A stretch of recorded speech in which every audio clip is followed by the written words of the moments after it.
नमस्कार, आप देख रहे हैं दैनिक जनतंत्र।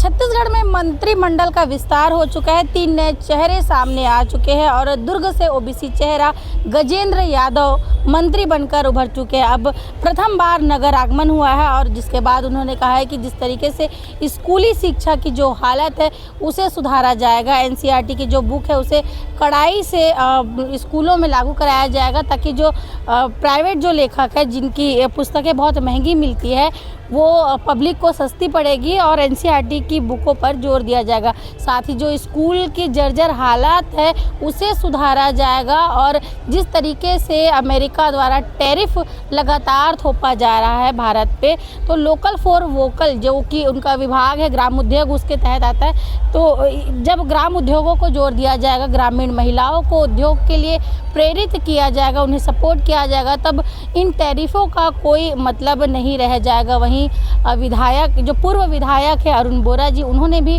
प्रतिक्रिया दिया है कि दुर्ग जिले में जहाँ स्कूलों की स्थिति अभी सही नहीं है उसे सुधारने के लिए कहीं ना कहीं चुनौती होगी और वैसे ही गजेंद्र यादव जी के कार्यकाल को देखना पड़ेगा। मंत्री बन के दुर्ग जिले में आ चुके हैं, अब किस तरीके से शिक्षा व्यवस्था को सुधारते हैं, किस तरीके से ग्रामीण उद्योगों को सुधारते हैं, ये देखने वाली बात होगी। मीडिया से रूबरू होते हुए उन्होंने क्या कुछ कहा है अपने विभाग और कार्यों को लेकर, आगे आप बाइट के माध्यम से सुनेंगे।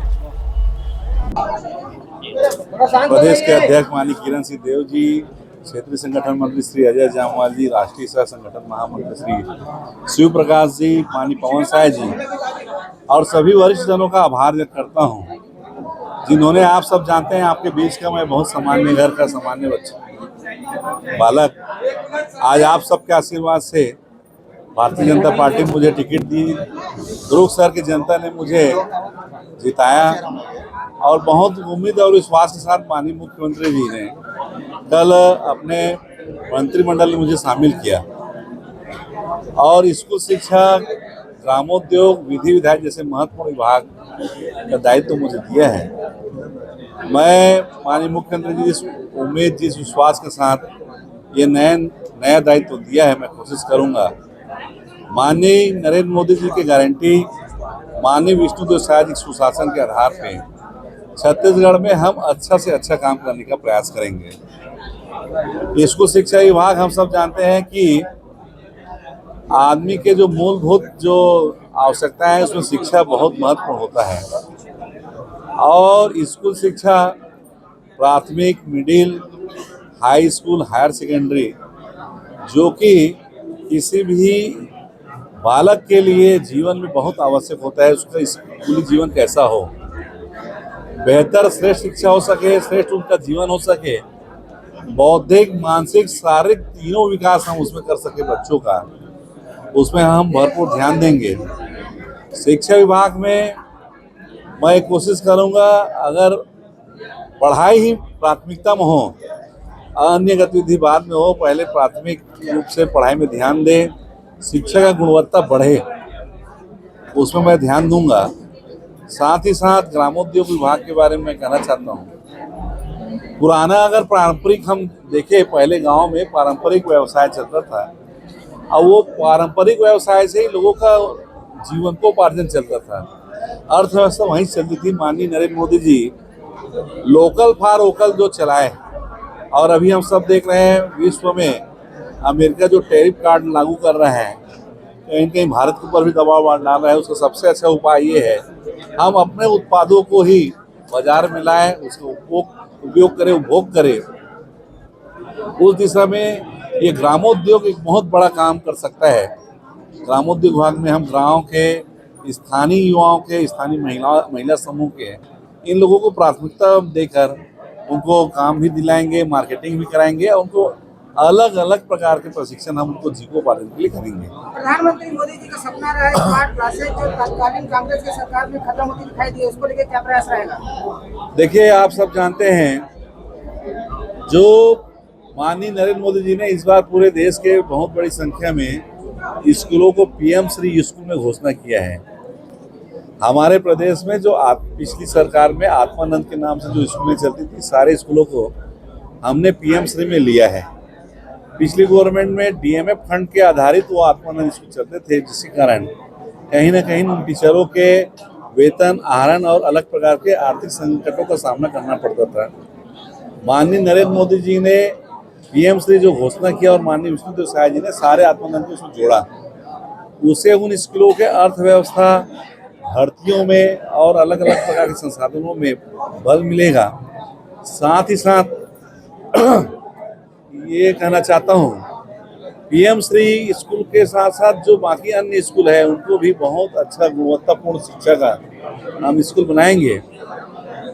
और माननीय नरेंद्र मोदी जी जो अभी एससीईआरटी के जो बुक, एससीईआरटी के जो पाठ्यक्रम है, उनको अभी माननीय विष्णुदेव साय ने कहा है कि सारे प्राइवेट और सरकारी स्कूलों में एससीईआरटी के बुक को पढ़ाएं, उसको उपयोग में लाएं। हम लोग जानते हैं कि प्राइवेट स्कूल के लोग जो निजी लेखकों के, निजी राइटरों के जो बुक को यूज़ करते हैं, जिनकी कीमत बहुत महंगा होता है, उसकी तुलना में एससीईआरटी की बुक बहुत आसान, कम दरों में रहता है। हम ऐसी कोशिश करेंगे कि सारे निजी स्कूल हो चाहे शासकीय स्कूल हो, एससीईआरटी से छपा बुक ही पाठ्यक्रम में लाए, ऐसा प्रयास करेंगे। और एससीईआरटी पैटर्न पे ही हम एनसीईआरटी के पैटर्न पे भी यहाँ शिक्षा व्यवस्था हम करेंगे।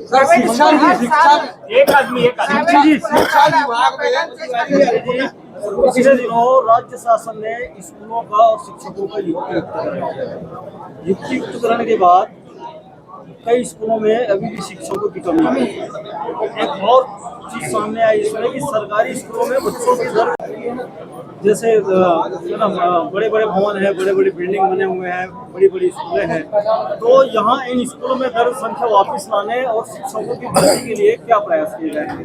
मैं आपको एकदम स्पष्ट कह रहा हूँ, ईमानदारी से कहता हूँ, मैं कुछ सरकारी स्कूल में पढ़ा हूँ, गवर्नमेंट स्कूल में मेरी पढ़ाई हुई है।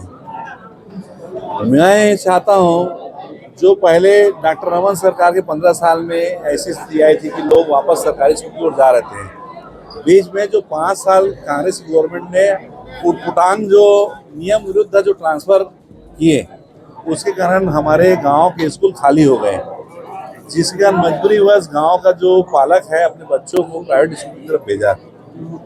अभी युक्तिकरण में हम सब देख रहे हैं, असमानता थी। शहर में बच्चे कम थे, टीचर ज़्यादा था, और गांव में टीचर की तुलना में बच्चों की संख्या बहुत ज़्यादा थी। अभी माननीय मुख्यमंत्री विष्णुदेव साय जी ने युक्तिकरण उसको दूर करने का प्रयास किया, और अभी वित्तीय वर्ष में माननीय विष्णुदेव साय जी ने 5000 नए शिक्षकों की भर्ती प्रावधान किया है। जिन जिन स्कूलों में अभी शिक्षकों की कमी है, हम कोशिश करेंगे जो भर्ती की प्रक्रिया नियमता जल्दी से जल्दी हो और पूरी पारदर्शिता के विष्णुदेव साय जी सुशासन है, ईमानदारी के साथ भर्ती हम शिक्षकों करेंगे, और उन स्कूलों को प्राथमिकता से लेंगे जहाँ बच्चों की संख्या ज़्यादा है और टीचरों की संख्या कम है, वहाँ हम इस टीचरों को भर्ती करेंगे। साथ ही साथ विषयवार जो युक्तिकरण में जो खामियां है उसमें अभी परीक्षण करेंगे, जहाँ पे विषयवार का टीचर जहाँ नहीं होंगे वहाँ विषयवार ही हम टीचरों की पोस्टिंग करेंगे।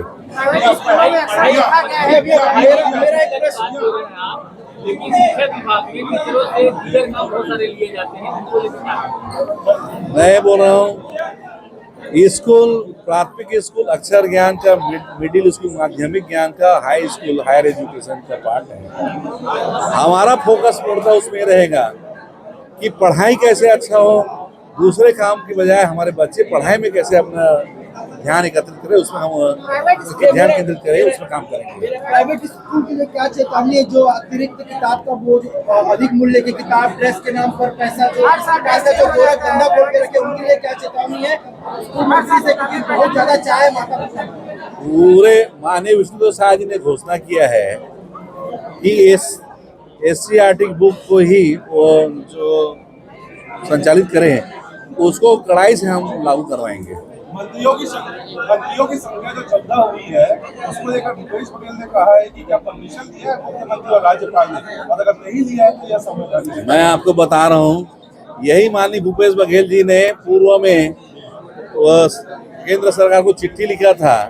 हमारा स्टेट 90 सीट है, उसके तुलना में परसेंट में हमारे कम आ रहे हैं, हमारे मंत्रियों की संख्या बढ़ाया जाए, इसलिए उनसे मांग किया था। अब वो उनकी बात है, जो विधि सम्मत है वही काम माननीय सिंधु साहिब के शासन में होता है।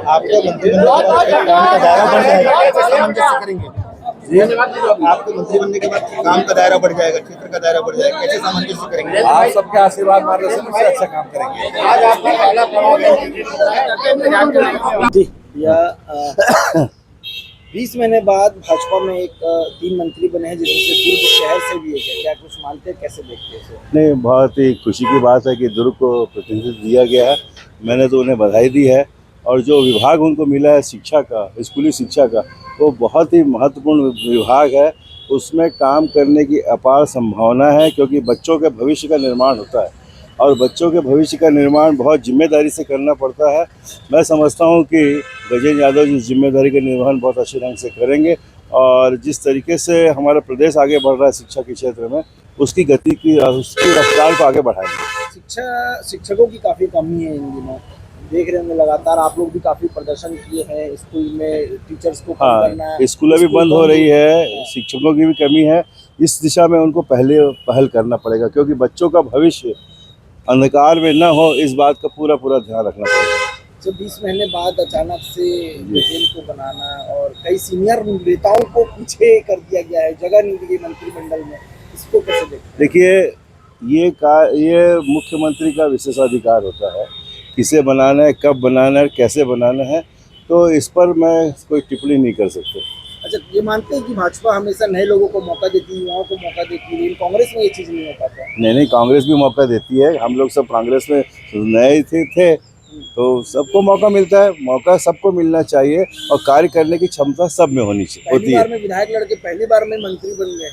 हाँ, काफी लंबा आपका मैं तो 93 में बना था, लेकिन ऐसा है कि अब ये सब समय संयोग की बात होती है।